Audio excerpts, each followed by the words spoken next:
Bed வைக்கிறேங்க. இந்த மாதிரி யாராவது நீங்கள் சாப்பிட்ருக்கவே மாட்டீங்க. அல்டிமேட்டாக இருக்கும். நாளைக்கு சண்டே டைகர் ப்ரான்ஸ் வாங்கி செஞ்சுருங்க. நான் சொன்னது கரெக்டுன்னு உங்களுக்கே தோணும். கடாயில் 5 குண்டு மிளகா, 1 டேபிள் ஸ்பூன் மிளகு, 1 ஸ்பூன் சீரகத்தை ட்ரை ரோஸ்ட் பண்ணி அரைச்சிருங்க. அடுத்து எண்ணெயில் 2 பெரிய வெங்காயம், கொஞ்சம் கருவேப்பிலை போட்டு நல்லா வதக்கிக்கோங்க. அடுத்து 1 டேபிள் ஸ்பூன் இஞ்சியும் பூண்டியும் இடித்து சேர்த்துக்கோங்க. இப்போ இதில் 1/2 டீஸ்பூன் மஞ்சத்தூள், அரைச்ச பவுடரை சேர்த்து எண்ணெயிலே வதக்குங்க. இது ரொம்ப simple process. So bachelors, beginners யார் வேணாலும் ஈஸியாக பண்ணிடலாம்.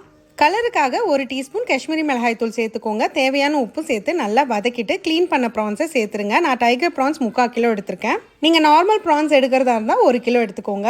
ஒரு 2-3 நிமிஷம் மசாலாவோட நல்லா வதக்கிட்டு ஒரு லெமன் சைஸ் புளியை 1/2 கப் தண்ணியில் கரைச்சி சேர்த்து கொதிக்க விடுங்க. கொதிச்சு ஒரு 10-15 நிமிஷத்தில் இந்த கன்சிஸ்டன்சிக்கு வந்துடும். கொத்தமல்லி சேர்த்து ஸ்டவ் ஆஃப் பண்ணிடுங்க. இது தண்ணி சாம்பார், ரசம், முக்கியமாக தயிர் சாதத்துக்கு கூட அட்டகாசமாக இருக்கும். ஆனால் எனக்கு அந்த கடாய் சோறு தான் ரொம்ப பிடிக்கும். யாருக்கெல்லாம் கடாய் சோறு ரொம்ப பிடிக்கும்னு கமெண்ட்ஸில் சொல்லுங்கள். தொக்கு டைரெக்டாக சாப்பாட்டில் பிசைஞ்சு சாப்பிட்றதே ஒரு தனி அலாதி தான் இல்லையா? இந்த ரெசிபியை கண்டிப்பாக நான் ட்ரை பண்ண போகிறேன்னு சொல்கிறவங்களாம் எனக்கு கமெண்ட்ஸில் சொல்லுங்கள். அப்படியே மறக்காமல் ஸ்டவ்வோடு சமைக்கும் போது கொஞ்சம் லவ்வோடு சமைச்சிங்கன்னா சுமாராக இருக்கிற சமையல் கூட சூப்பராக இருக்கும். எப்படி?